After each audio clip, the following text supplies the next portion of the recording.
Hombres y mujeres adultos bajan por una estrecha calle florentina, apretando contra sus rostros trapos empapados en vinagre. A sus espaldas, una tras otra, se cierran pesadas contraventanas y se clavan clavos en las bisagras de las puertas para que nadie pueda entrar ni salir. Junto a los pozos yacen cubos rotos y palas volcadas. Una fila de carros con cadáveres cubiertos con sacos de arpillera se extiende hasta la muralla de la ciudad. A veces sobresale una mano de debajo de la tela, otras veces se ve el borde pálido de un pie descalzo. Sobre la ciudad flota un olor a humo, tela podrida y cal. Estas personas no se van de fiesta, sino huyendo de la peste. Y años más tarde, la sociedad imaginaria que se instalará en la casa de campo se convertirá en un libro que se considerará a la vez peligroso, necesario y prohibido. Saludos a todos los que escuchan este análisis. Escriban en los comentarios desde qué ciudad y qué país ven este video y cómo llegó a ustedes este libro o su leyenda. Les deseo una escucha tranquila, pero atenta, porque hablaremos de cómo el deseo y el miedo a la muerte se entrelazan en un mismo texto y de cómo, a lo largo de los siglos, se han construido alrededor de él cadenas de prohibiciones, índices y moralismos. Para entenderlo, primero hay que ver la Florencia de mediados del siglo XIV no como una postal, sino como un organismo nervioso y sobrecargado. Es una ciudad de casas bancarias, oficinas de cambio y talleres de lana. En las tiendas y oficinas hay pesados libros en los que se anotan con letra cuidada las deudas, los intereses y las multas. En esos mismos registros se consignan los contratos matrimoniales, el importe de la dote, las sumas pagadas por incumplimiento de votos y las disputas sobre herencias. El cuerpo humano en una ciudad así se convierte en parte del cálculo de con quién se casará la hija mayor del comerciante, a quién le tocará la tienda tras la muerte del padre, a quién le corresponderán las deudas. Depende la estabilidad de familias y barrios enteros. La medicina oficial se basa en tratados universitarios redactados a partir de autores antiguos y árabes. Las enfermedades se explican por el aire viciado, las influencias celestiales y el desequilibrio de los humores corporales. El médico puede aconsejar cambiar el estilo de vida, la dieta y evitar el viento contaminado. Pero los métodos de tratamiento se limitan a sangrías, hierbas, cataplasmas y oraciones. Paralelamente, existe el mundo de la religión popular, procesiones, marchas de arrepentimiento, autoflagelación, promesas a los santos. Los predicadores repiten constantemente que las enfermedades son el castigo por los pecados, que la libertinaje y la codicia provocan la ira de los cielos. Así se forma el hábito de ver en los placeres ajenos una amenaza para toda la ciudad. Cuando a mediados del siglo XIV llega la peste, esta construcción moral se resquebraja. En las notas de los contemporáneos se ve lo rápido que se derrumban las estructuras habituales. Mueren tanto los pobres como los ricos, tanto los que se consideraban piadosos como los que se rumoreaba que eran libertinos. En algunos barrios mueren familias enteras. Las casas quedan abiertas porque no hay nadie que cierre las puertas. Los servicios funerarios no dan abasto. Los cadáveres se apilan en fosas comunes. Se espolvorean con cal y, a veces, ni siquiera se registran los nombres. La ropa de los fallecidos se quema o se vende apresuradamente a precio de saldo. El pánico da paso a la fría necesidad. Las autoridades deciden quién será el tutor de los niños supervivientes, cómo redistribuir los bienes de los fallecidos, cómo condonar o cobrar las deudas. En estas decisiones no hay romanticismo, sino miedo al colapso del orden urbano. En este ambiente crece Giovanni Boccaccio. No es un aristócrata ni un monje, sino un hombre procedente del entorno de los comerciantes y notarios. Su origen se considera extramatrimonial, lo que le hace aún más dependiente de las decisiones de su padre y de la voluntad de la ciudad. En su juventud, se enfrenta a asuntos comerciales y luego a textos legales. Esto significa que sabe leer no solo poesía, sino también contratos, testamentos y actas judiciales. Ve cómo en los documentos conviven sumas de dinero y comentarios sobre el comportamiento, el honor y el incumplimiento de promesas.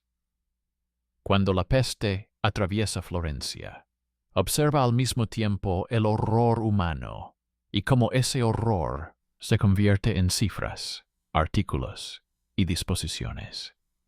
Unos años más tarde, crea un libro que se llamará Decamerón.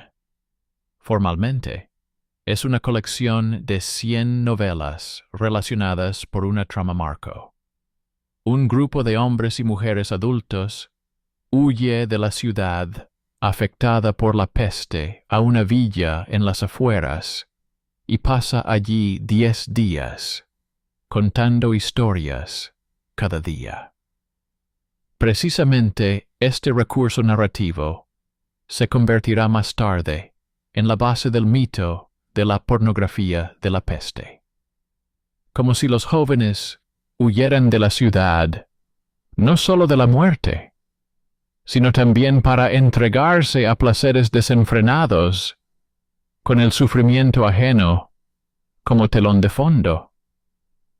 Esta imagen resultará muy útil en panfletos, sermones y relatos posteriores. Lo más aterrador es imaginar el placer que existe junto a la catástrofe general. Los documentos de la época y el propio texto del libro pintan un cuadro más frío. Al principio del Decamerón, la peste se describe como algo que destruye no solo los cuerpos, sino también los lazos sociales. Se indican los síntomas de la enfermedad, la velocidad de propagación, los casos en los que los familiares se abandonan unos a otros. La huida a la villa no se explica por el deseo de divertirse, sino por el intento de crear un espacio controlado, donde haya un orden, una secuencia de relatos, reglas de juegos y canciones. Los personajes adultos traen consigo sirvientas y sirvientes y distribuyen las tareas. Esto recuerda a una pequeña sociedad que intenta no volverse loca ante la constante proximidad de la muerte.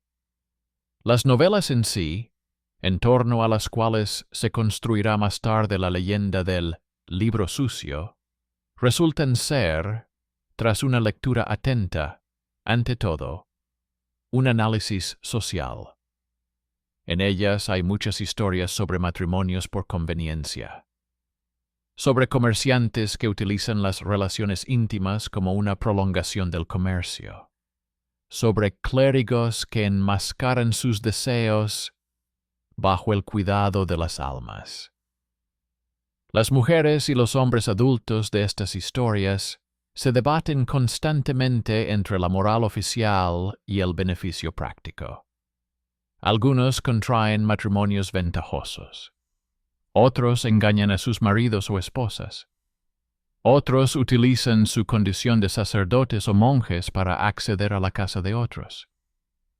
Pero casi en todas partes, lo que pasa a primer plano no es la descripción de los cuerpos, sino la consideración de los riesgos, los castigos, los posibles pagos, la amenaza de perder la reputación y los bienes.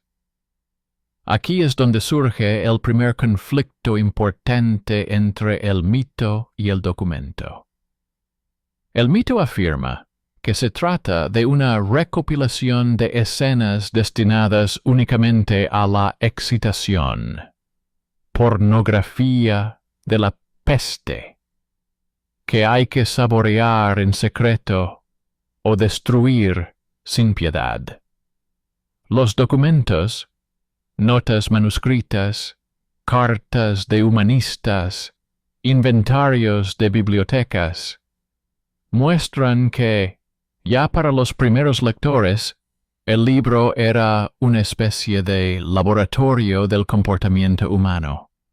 Se recomendaba como modelo de prosa, como instrumento para el estudio del lenguaje, como material para reflexionar sobre la moralidad de la sociedad. En la correspondencia de los científicos se encuentran valoraciones que destacan la capacidad de observación del autor, la precisión de sus bocetos de la vida urbana y su habilidad para mostrar cómo la gente elude las leyes y los estatutos.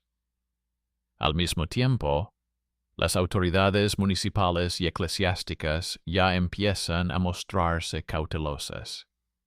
Aún no existe un índice formal general de libros prohibidos, pero sí hay restricciones locales.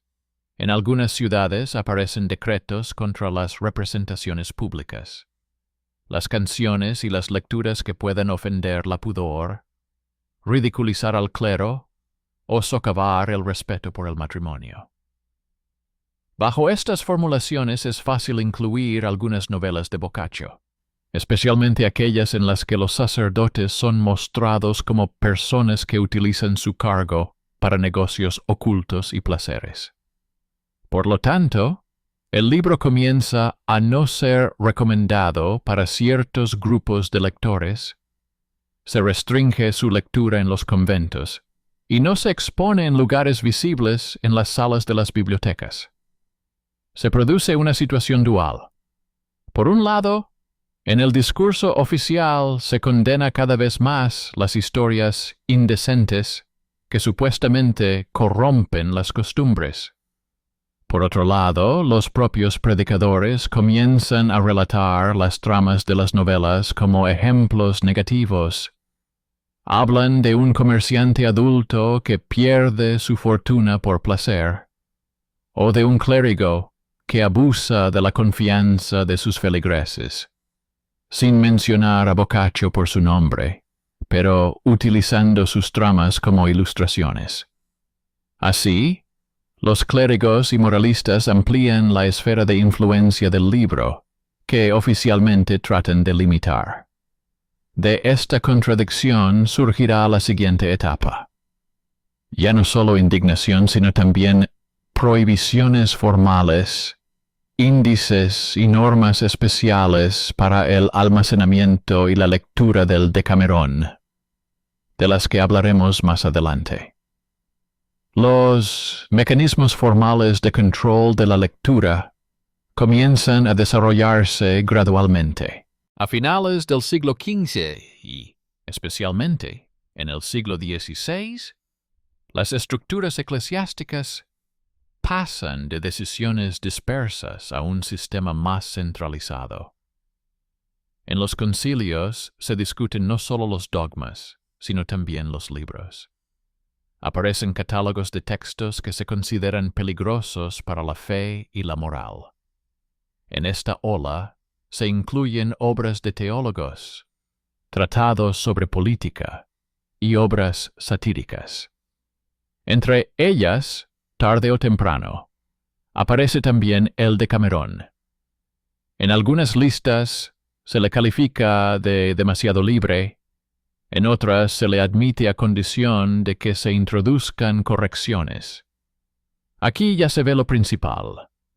No se trata simplemente de una lucha contra la pornografía, sino de un intento de controlar la imagen de la sociedad que ofrece la literatura.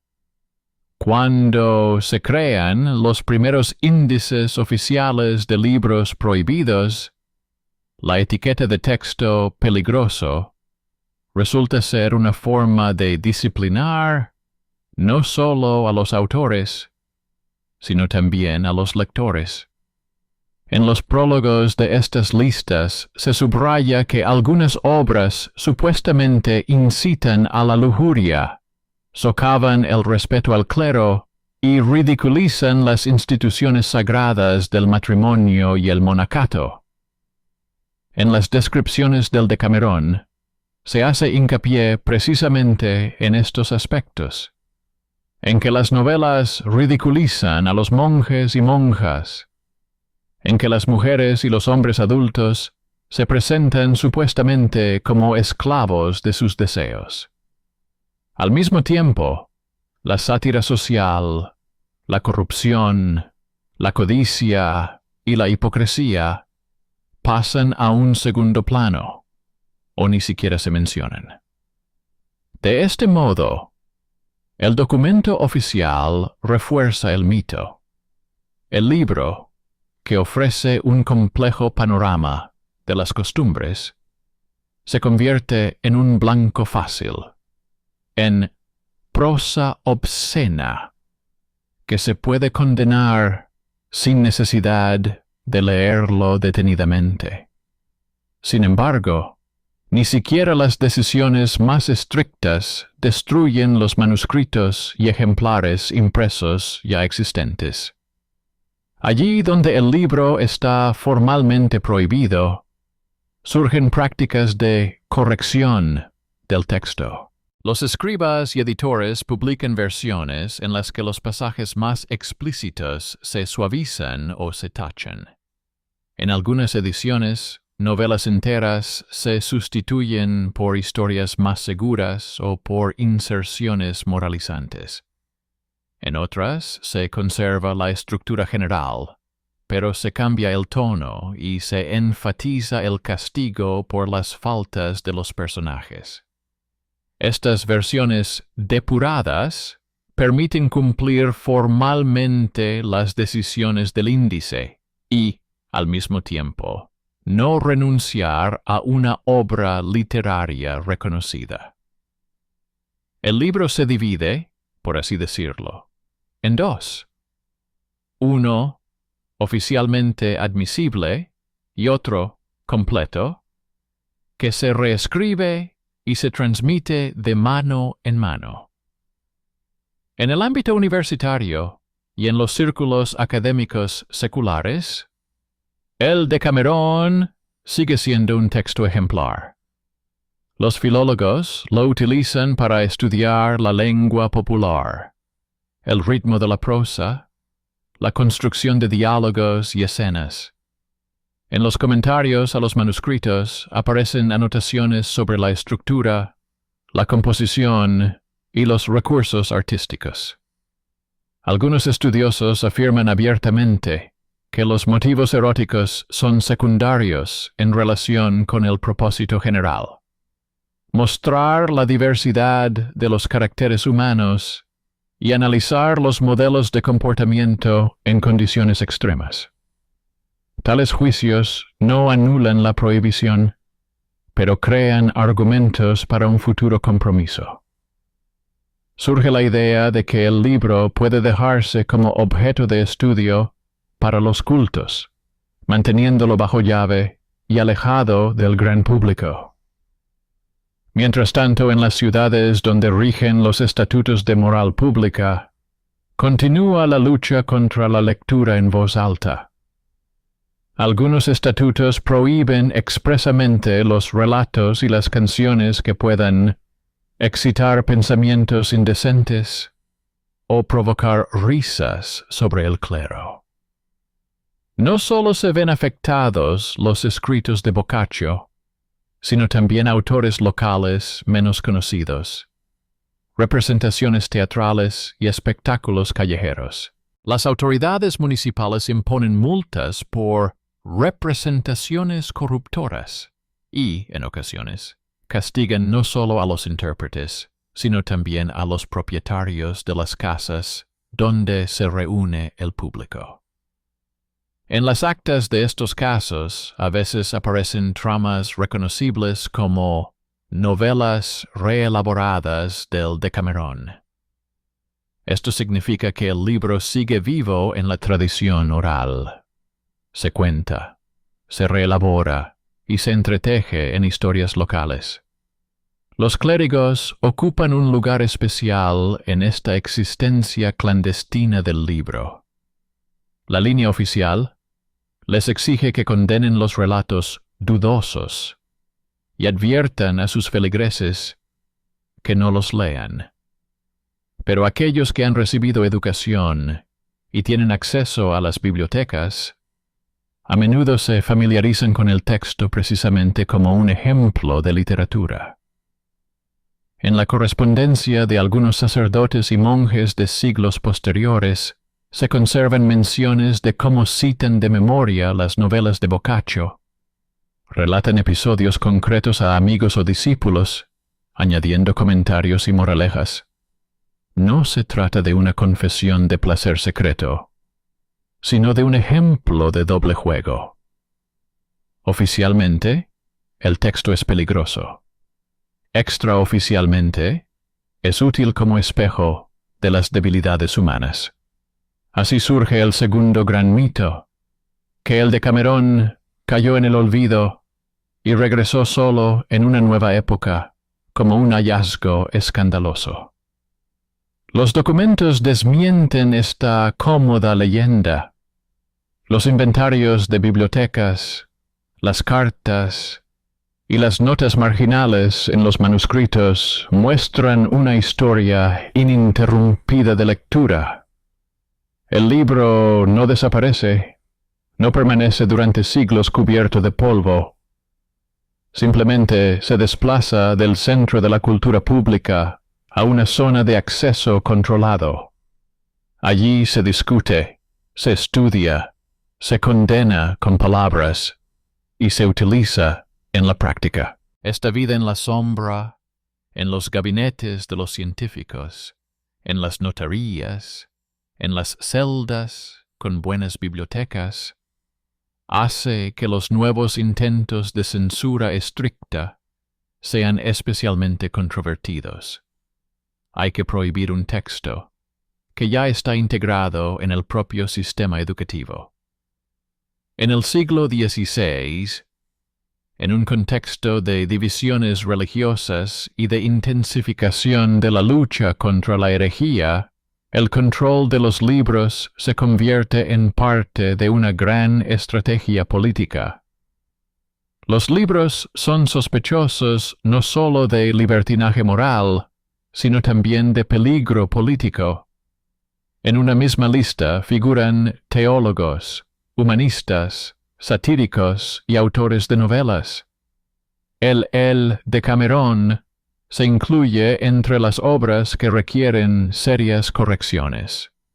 Los censores elaboran listas de episodios que deben eliminarse o modificarse radicalmente.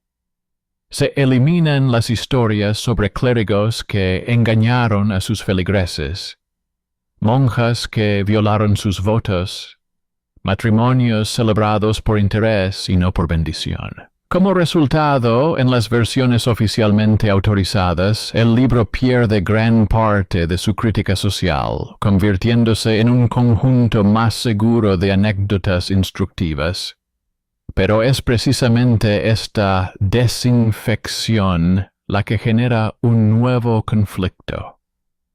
Los lectores que conocen el texto completo notan la brecha entre lo que saben y lo que está permitido. Surgen listas privadas de pasajes tachados, resúmenes manuscritos de novelas prohibidas, recopilaciones de los episodios más peligrosos. Las personas que saben leer latín e italiano se cuentan entre sí no solo la trama, sino también el hecho mismo de la intervención censora. En este sentido, el Decamerón se convierte en un ejemplo claro de cómo el intento de ocultar un texto a las masas solo refuerza su estatus en un círculo reducido. El libro se convierte en un marcador de pertenencia a una minoría educada, que sabe leer entre líneas, sabe dónde ha intervenido la mano del censor y qué había en el lugar de la omisión cuidadosa. Mientras tanto, en los sermones y tratados morales se siguen utilizando imágenes tomadas de las novelas, pero ahora casi sin referencias a la fuente. Las historias sobre una mujer adulta que engañó a su celoso marido, o sobre un sacerdote que convirtió la confesión en un instrumento de presión, pasan de un texto a otro. Se presentan como ejemplos de comportamiento pecaminoso, como ilustraciones de la astucia humana. En estos relatos, el componente erótico se suaviza y el énfasis se desplaza hacia el castigo, el arrepentimiento y la retribución. Pero la estructura misma de las tramas, desarrollada por Boccaccio, sigue siendo reconocible. Así, la retórica eclesiástica consolida involuntariamente en la memoria colectiva lo que oficialmente pretende ocultar. El segundo fragmento condicional de esta historia muestra cómo el mito de la pornografía de la peste se enfrenta a la realidad de los documentos. Índices, ediciones corregidas, inventarios de bibliotecas, correspondencia privada. Tras las estridentes acusaciones de depravación se esconde una lógica de control más pragmática. No se prohíben simplemente las escenas de deseo, sino la posibilidad misma de hablar abiertamente sobre cómo funciona el poder, cómo se aprovecha de los cuerpos, el estatus y el miedo a la muerte. En el siguiente movimiento de esta historia, precisamente el choque entre la prohibición oficial y la lectura en vivo conducirá a un extraño compromiso, en el que el Decamerón será reconocido, pero encerrado en un marco, permitido para los eruditos, pero inseguro para la plaza y para la comunidad que lee en voz alta. De este compromiso, para los eruditos, pero no para la plaza, surge gradualmente la siguiente etapa de la existencia del libro, en la que ya no es el copista quien desempeña un papel decisivo, sino la imprenta. A finales del siglo XV y en el siglo XVI, cuando la imprenta se generaliza, cualquier texto que llega a manos del tipógrafo puede reproducirse en decenas y cientos de ejemplares. Para las autoridades, esto supone un nuevo problema. Es más fácil controlar los manuscritos que las librerías. Las ciudades, especialmente los grandes centros como Florencia, Venecia y Roma, se convirtieron en centros de distribución de lotes de libros, folletos y ediciones baratas. Entre los tratados teológicos, las crónicas y los comentarios jurídicos, aparecían cada vez con más frecuencia las novelas de Boccaccio. Los tipógrafos se dieron cuenta rápidamente de que la reputación escandalosa de algunos textos funcionaba como publicidad. En las portadas y en los prólogos pueden insinuar con cautela la audacia del contenido, subrayando que se trata de un clásico de la lengua, conocido por todas las personas cultas.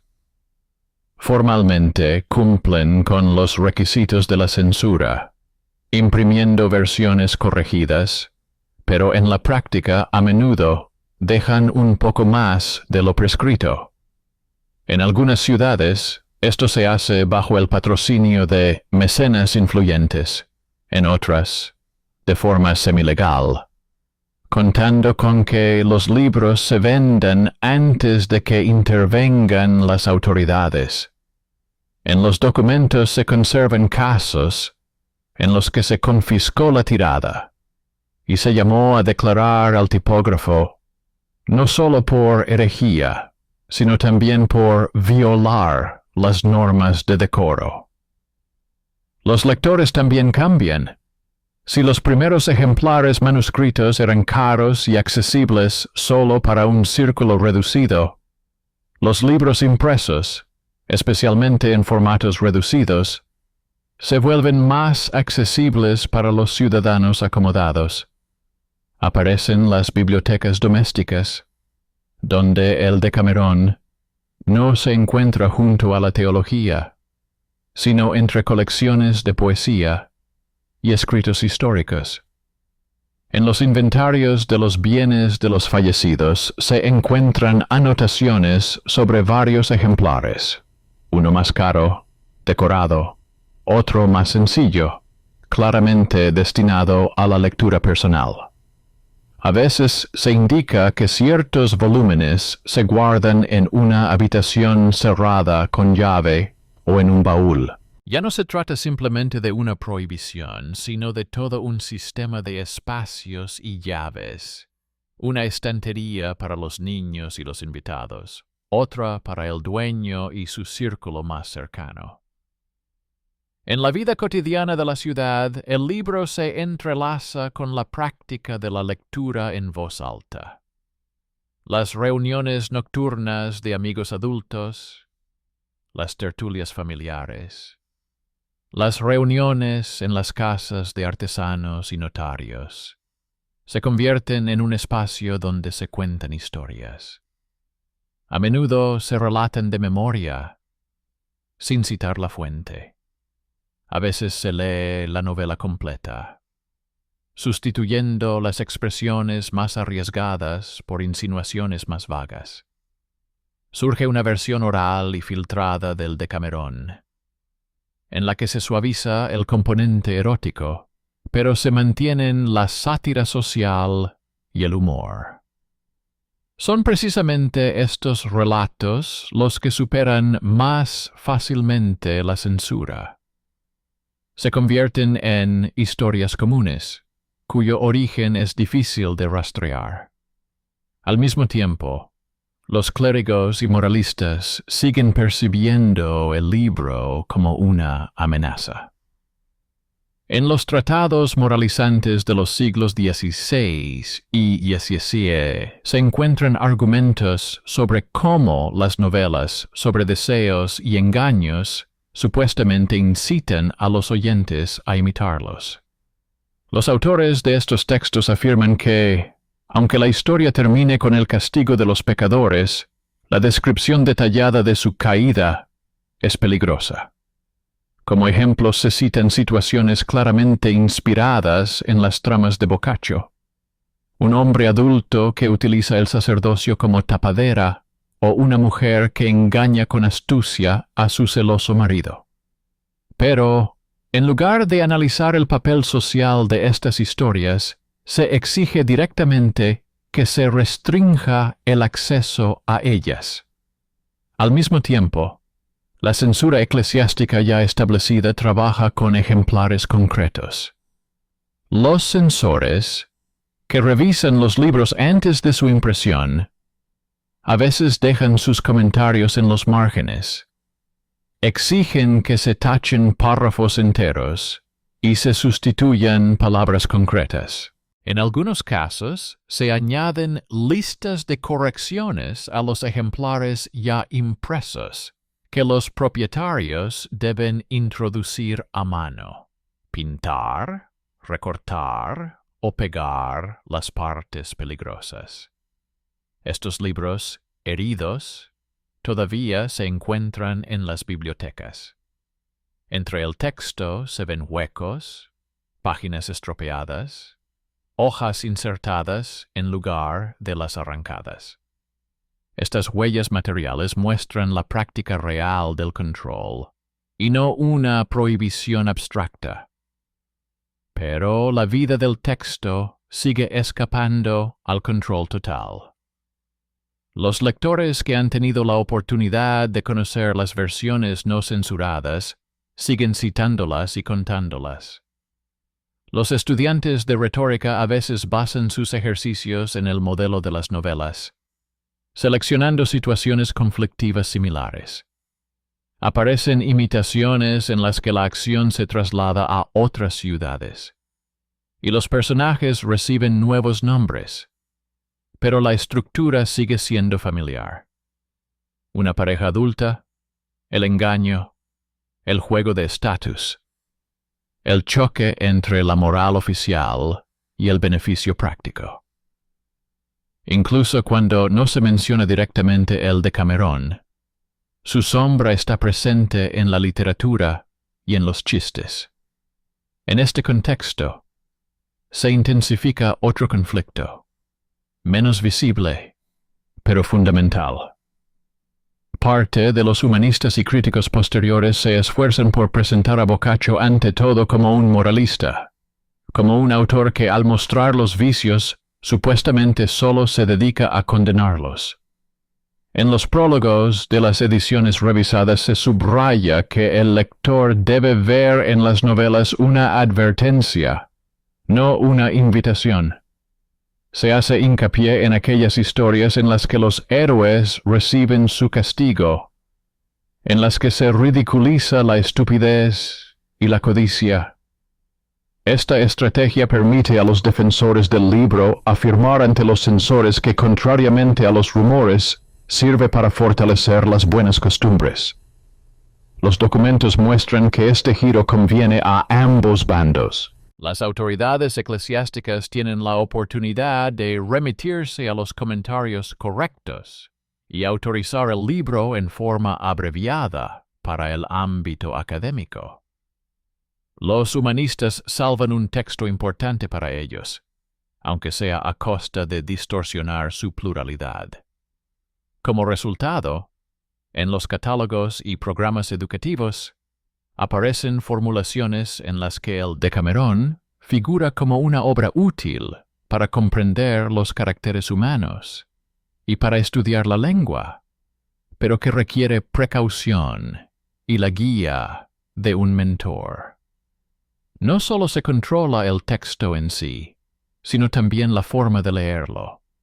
Se supone que un lector adulto y culto es capaz de reaccionar correctamente ante las escenas descritas, pero no así el público en general. Mientras tanto, en los archivos municipales siguen apareciendo documentos que reflejan la tensión social real descrita por Boccaccio. Las actas judiciales registran casos de adulterio, incumplimiento de contratos matrimoniales y abusos por parte del clero. En ellos aparecen hombres y mujeres adultos cuyas historias podrían fácilmente convertirse en novelas. Un comerciante que intenta evitar el castigo gracias a sus conexiones con una persona influyente de la iglesia. Un sacerdote que utiliza la confesión como medio de presión. Una esposa que defiende su dote de un marido derrochador. Aquí, el mito del libro sucio difiere por completo del documento. Lo que en el papel se intenta presentar como una fantasía exclusiva del escritor, en los registros judiciales parece un patrón recurrente de la vida urbana. Esta brecha entre el mito y el archivo hace que la lucha censora en torno al Decamerón sea aún más sintomática. Al prohibir y depurar las novelas, las autoridades pretenden, de hecho, evitar que la verdad documental sobre los mecanismos sociales se convierta en un tema de debate abierto. Las historias sobre cómo el deseo se entrelaza con el dinero, el estatus y la autoridad religiosa son más fáciles de declarar como fantasías desenfrenadas que de reconocer como un reflejo de la realidad. Por eso, incluso allí donde el libro se conserva como objeto didáctico, se tiende a enmarcarlo con comentarios, prólogos e instrucciones sobre cómo interpretarlo correctamente. En esta etapa de la historia ya se ve cómo se forma el futuro compromiso. El Decamerón deja de ser definitivamente una simple recopilación de relatos y se convierte en un campo en el que se encuentran tres fuerzas: la censura oficial de la Iglesia, las normas urbanas de la moral pública y las prácticas cotidianas de lectura. Los índices y los estatutos fijan un nivel, las anotaciones marginales y los inventarios domésticos, otro, y los relatos orales y las imitaciones, un tercero. Entre ellos se libra una lucha lenta pero tenaz por determinar quién decide qué se considera pornografía y qué se considera un experimento sobre la moral. ¿Dónde está la frontera entre la depravación y el diagnóstico social? Esta lucha se agudizará especialmente cuando entren en juego nuevos regímenes políticos y nuevos ideólogos que intentarán utilizar tanto el libro como las controversias en torno a él para sus propios fines. En los nuevos regímenes políticos, el libro se convierte en un indicador conveniente de la relación del poder con el pasado. Las monarquías absolutas y los estados que construyen su identidad sobre la idea de una misión especial utilizan de diferentes maneras el legado del Renacimiento. En algunos lugares se destaca la grandeza de los antiguos y los humanistas. En otros se mira con recelo todo lo relacionado con la libertad pagana. El Decamerón se encuentra en el centro de esta división. Algunos ven en él una prueba de la antigua licenciosidad, a la que hay que oponerse con una moral estricta, mientras que otros lo consideran un monumento de la literatura nacional que no se puede borrar de la historia. En los documentos oficiales, esto se expresa con formulaciones cuidadosas. El libro puede conservarse en las grandes bibliotecas y academias, pero no puede recomendarse para un uso amplio, y mucho menos para ser leído en voz alta. En las universidades y academias se establece un régimen especial de acceso. En los catálogos aparecen anotaciones indicando que el ejemplar del Decamerón solo se entrega con un permiso especial para trabajar bajo supervisión o dentro de un curso determinado. Los bibliotecarios llevan registros separados de las entregas, anotando el nombre del investigador, la fecha, la hora y, a veces, el motivo de la solicitud. Es como una ficha médica del texto. Todo lo que se hace con él debe quedar reflejado en los documentos.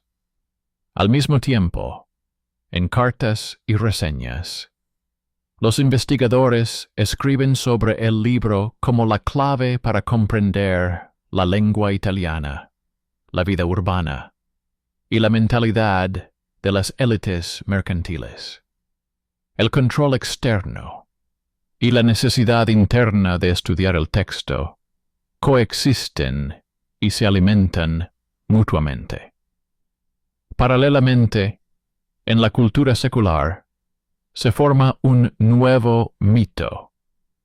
Para parte del público culto, el Decamerón se convierte en un símbolo del Renacimiento libre, una época en la que, supuestamente, se podía hablar del cuerpo y del deseo sin vergüenza.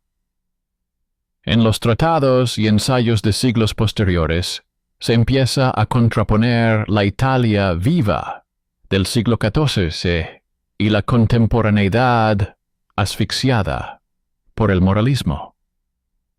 Boccaccio se ve envuelto en un envoltorio romántico. El autor, que supuestamente se burlaba de la muerte, escribía sobre el placer en los momentos más sombríos de la peste y desafiaba los dogmas de la Iglesia. Esta imagen resulta conveniente para quienes quieren utilizar el libro como símbolo de resistencia cultural, pero tiene poco que ver con la estructura real de las novelas y su trasfondo documental. Los archivos contradicen esta idealización. Las crónicas, los testamentos, los registros judiciales y los tratados médicos reflejan el mismo mundo que el Decamerón. Un mundo en el que la peste destruye vidas, en el que hombres y mujeres adultos intentan proteger sus propiedades, su reputación y un mínimo de estabilidad.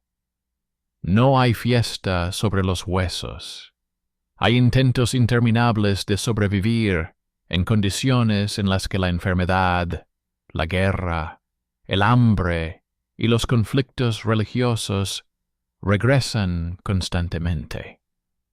En este contexto, las intrigas sexuales, los acuerdos y los engaños descritos por Boccaccio no parecen una fantasía desenfrenada, sino una forma de mostrar cómo el cuerpo humano está repleto de dinero, estatus y poder.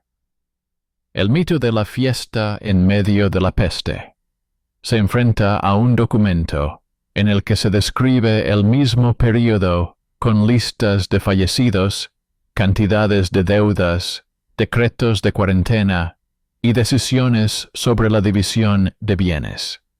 El siguiente giro está relacionado con el desarrollo de la filología y la historia crítica. Cuando los investigadores comienzan a comparar sistemáticamente los textos con los documentos de la época, el Decamerón sale de la zona de las disputas exclusivamente morales. Se considera una fuente de historia social. A partir de él se estudian detalles cotidianos, modelos de comportamiento, ideas sobre el matrimonio, la dote y el papel del clero en la vida urbana. Aparecen artículos y monografías en los que se comparan novelas concretas con casos judiciales reales, y se encuentran paralelismos entre tramas ficticias y normativas concretas.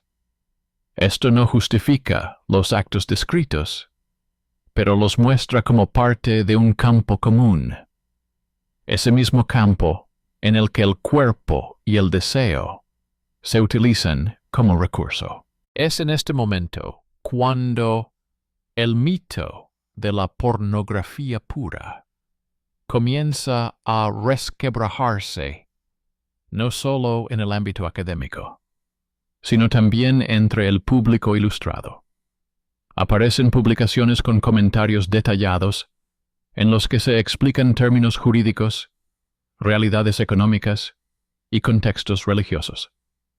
Se muestra al lector que detrás de la broma sobre la esposa astuta o el monje codicioso se esconden situaciones reconocibles para el siglo XIV.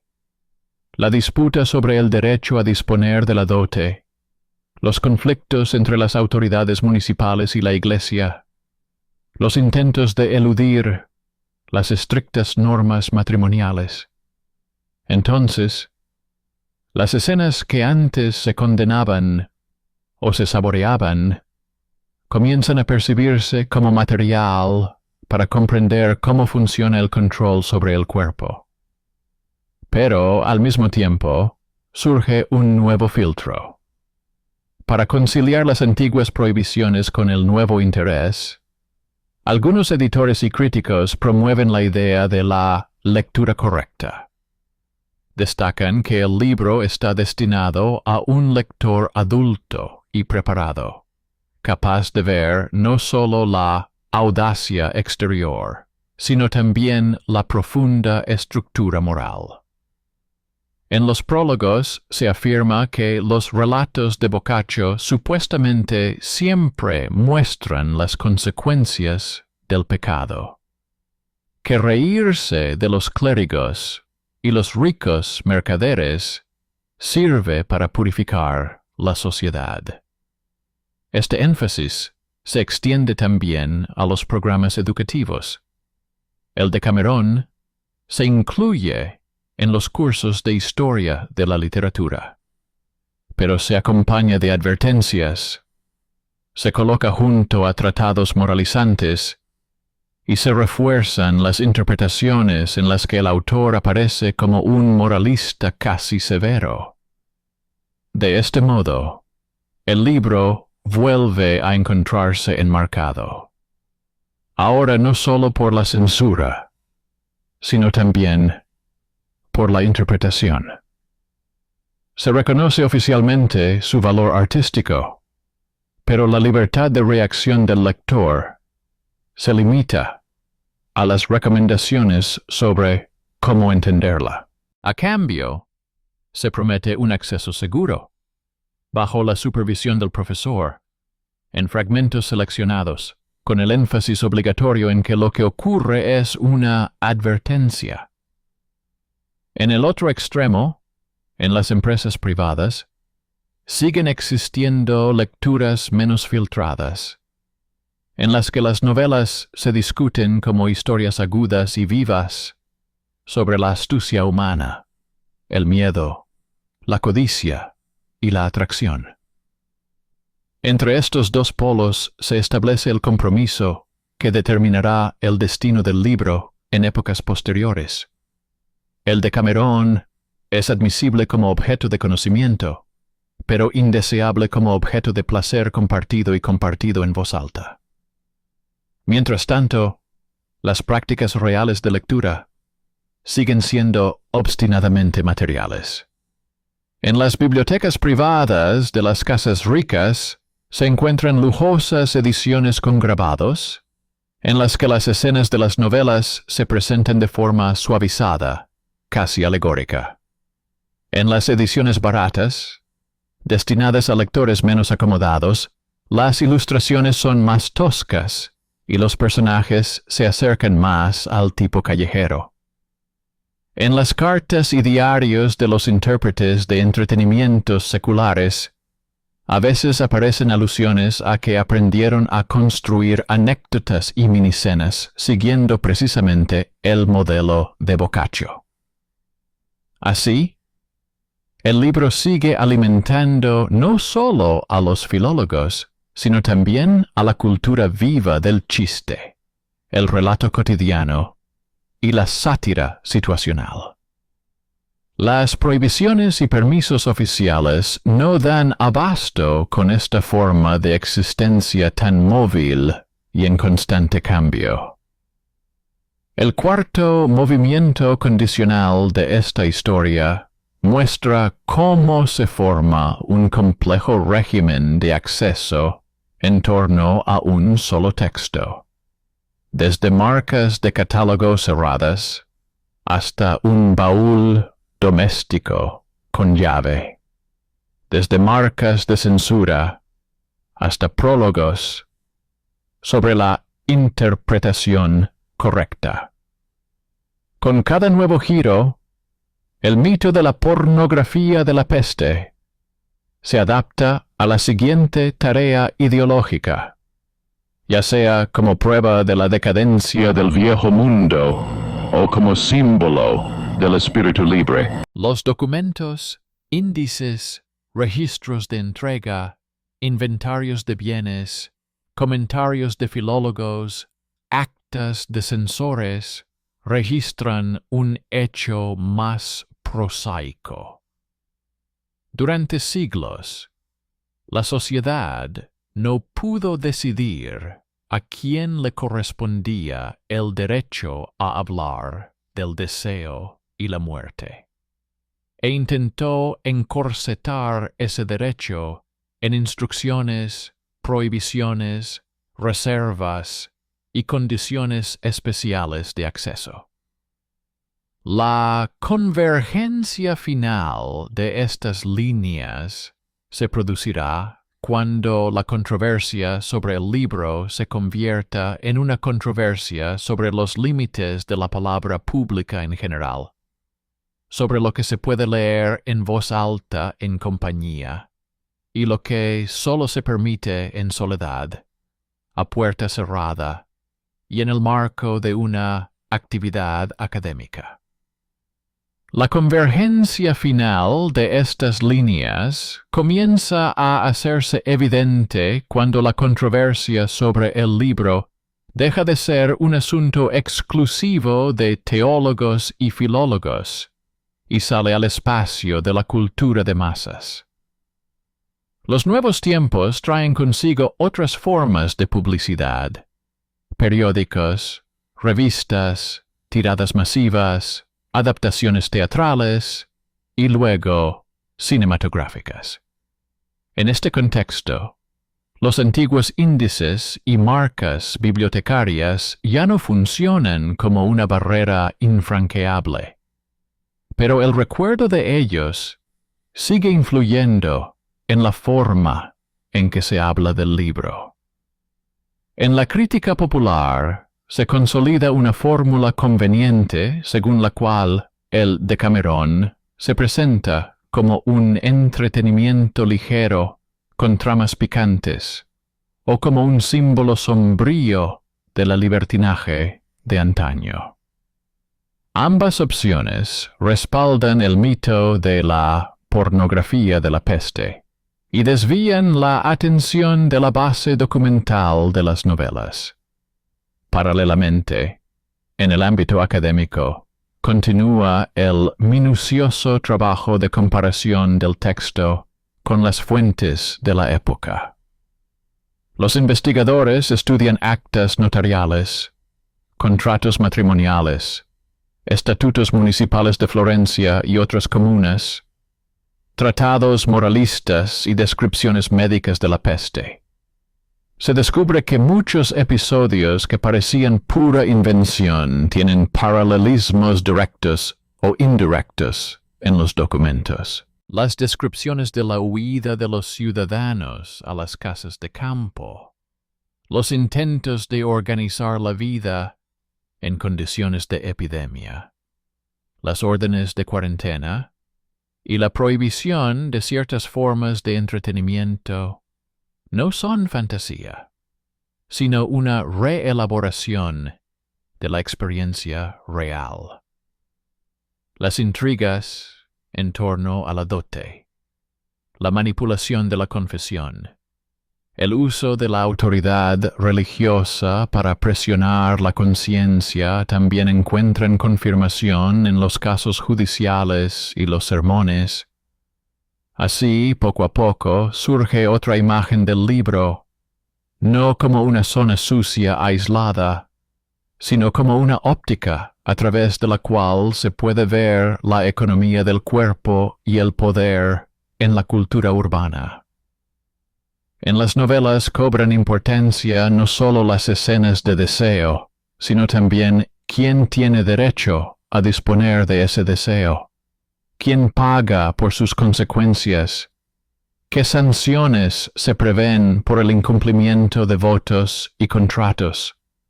Esto sitúa al Decamerón al mismo nivel que los estatutos municipales, los contratos matrimoniales y los libros de multas. La única diferencia es que Boccaccio no muestra la norma ideal establecida en el artículo, sino la práctica de eludir la norma, las combinaciones astutas, los intentos de las personas de utilizar el sistema en su propio interés. El mito de que se trata simplemente de un libro para el entretenimiento se desmorona ante estas comparaciones, pero no desaparece. Sigue vivo en las descripciones publicitarias, las anotaciones y los resúmenes populares. Para el mercado masivo, es mucho más fácil vender la imagen de un renacimiento ligero y permisivo que explicar cómo la peste, el miedo a la muerte, la lucha por la dote y el estatus se entrelazan en estas historias. Por eso, en las portadas siguen predominando las imágenes de jóvenes sonrientes con villas de fondo, en lugar de cementerios abarrotados, registros de archivo sobre muertes masivas y frías líneas de testamentos. Entre el escaparate y el archivo se crea una brecha, que es el principal campo de batalla por la interpretación. Quienes trabajan con documentos tienen que volver constantemente a los hechos. Las investigaciones muestran que la peste en Florencia no solo supuso una drástica reducción de la población, sino también una redistribución radical de la propiedad, la destrucción de las líneas habituales de sucesión, el debilitamiento de algunas familias y el fortalecimiento de otras. En un entorno así, las relaciones entre hombres y mujeres adultos se regulan no solo mediante sermones, sino también mediante contratos. El matrimonio, la infidelidad, las uniones secretas, el incumplimiento de los votos. Todo ello tiene consecuencias directas en forma de pérdidas y ganancias. Cuando Boccaccio pone en escena a comerciantes, clérigos, damas de la ciudad y su entorno, muestra de hecho cómo se redistribuyen los recursos sobre los cuerpos y los deseos.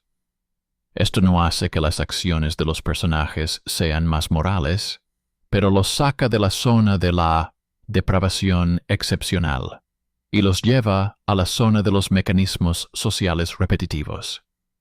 El compromiso, del que se ha hablado tantas veces en los documentos, acaba formulándose de forma bastante rígida.